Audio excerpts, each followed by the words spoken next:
Hi, it's Phil here from Spokes Education, and in our series on building a team, if you're going from freelance to agency, I thought it'd be useful just to do a quick video on the admin around taking an employee on.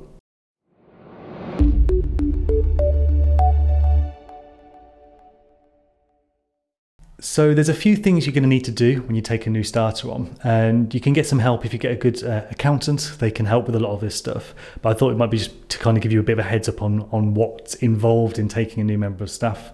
The process is, once you've kind of made an offer, what we do is we get them to complete a new starter form, which is what we send off to the accountant. That includes things like national insurance number, date of birth, eligibility. And sorry, this is probably quite UK centric. It might be similar for other countries, but obviously I'm talking from a UK perspective. So once they fill that new starter form in, that goes off to our accountant, who kind of register them on our system essentially. They then get all registered with PAYE and all the kind of taxes, national insurance, etc. I'm not really exactly sure what happens there, if I'm being honest. I know that the accountant takes care of it. Something else they need to do, depending on their eligibility, they'll need to be auto-enrolled into the pension scheme.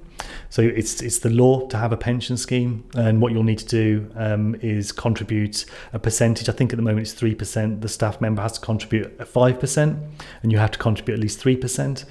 And they have to be auto-enrolled. I think there's some reasons why they wouldn't be. I think if they're under 22 or 21 or 22, I can't remember now, they don't necessarily get auto-enrolled. And if they don't do a set amount of hours, they don't necessarily have to be auto-enrolled as well. But assuming they're full-time and over the age of 22, let's say, then they will you'll have to auto-enroll them. And what you need to do then is have a letter that goes out to them to let them know they've been auto-enrolled. They will then have to manually auto-enroll or manually enroll themselves from the auto-enrollment if they don't want to be part of it. So you basically have to send them a letter. You can't encourage them, to do that. You just have to send them a letter with a fax. There's plenty of templates online. Again, if you give us a shout, I'm happy to send you these kind of things, the new starter forms and the letters that we send out. Again, they're pretty standard templated stuff. So once you've got a new starter, say you'll get them enrolled on your payroll. Like I said, massively recommend using an accountant for this. PAYE is really, really complicated, and as is national insurance, so your accountant will need to take care of that for you. What they will do when it comes to payroll is, obviously you'll let them know what their salary is, and they will then send you over a payroll sheet or something similar to sort of say, here's what they've been paid, here's what is the PAYE cost, here's your national insurance cost. And what you'll then have to do is say get their bank account details, set them up through your bank, and set up a payment for them, whether that's an automated payment. If it's the same amount every month, you can set up an automated monthly payment, or you could go, we do a manual one, it changes slightly every month, so I do a manual one every month and run that payroll. And in terms of how that tax works, essentially what will happen is, if you're paying someone say £2,000 a month, if they're on 24,000 a year, for example, simple maths, it's the easy way of doing it, then what will happen is that £2,000,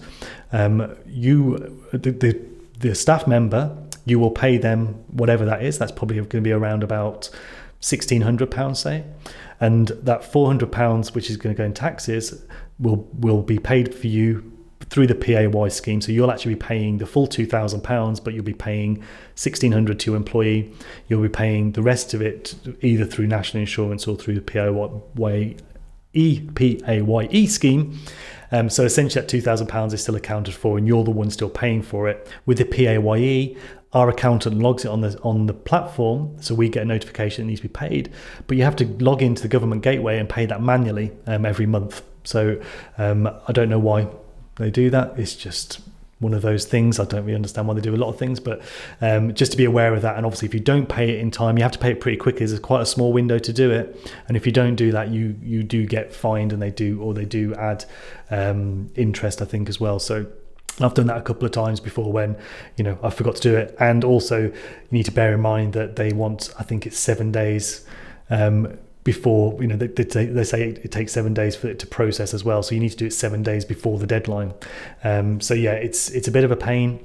So set yourself up a monthly reminder to remind you to pay that PAYE. And like I said, get a really good accountant who will take care of all that other payroll stuff for you. But like I said, if you've got a good accountant, that will take care of itself. You can do it yourself, but again, unless you know exactly what you're doing, I wouldn't recommend it. There's lots of kind of pitfalls to taking someone on if you don't do it properly. Also, make sure you look at the other legal requirements of offering someone a job. So minimum holidays, you'll have to offer them at least, again in the UK, minimum of 20 days plus bank holidays. You can choose to give them more. We give 24 plus a birthday off, so they actually get 25 days a year. But again, that's up to you. The reason we do that, again, we know we don't pay the greatest salaries. People can probably get paid more elsewhere. So what we try and do is we try and give good benefits, whether that's hybrid or flexible working. So again, we offer real good flexible working terms, so they can essentially do whatever hours they want, and you can offer sort of additional things that don't come at a monetary cost. So holidays is a good one to add if that's a value to people. And again, what we do is we find out from people in interview what kind of things would suit them, or that's what we did early on at least, and set up a package that kind of works, that's appealing without having to break the bank. We're in the process now looking at other benefits, but other things you'll need to offer, things like if you're using a screen, you'll need to offer eye care vouchers. And again, there's a process behind that. I won't bore you with it now, but feel free to get in touch. There's plenty of resource on the internet. And like I said, you'll need to enroll them in the pension scheme as standard. And I think that's probably the main things, but it's worth just having a look and just making sure that checklist is done so that you're not going to get stung anywhere down the line. Make sure you tick all those boxes.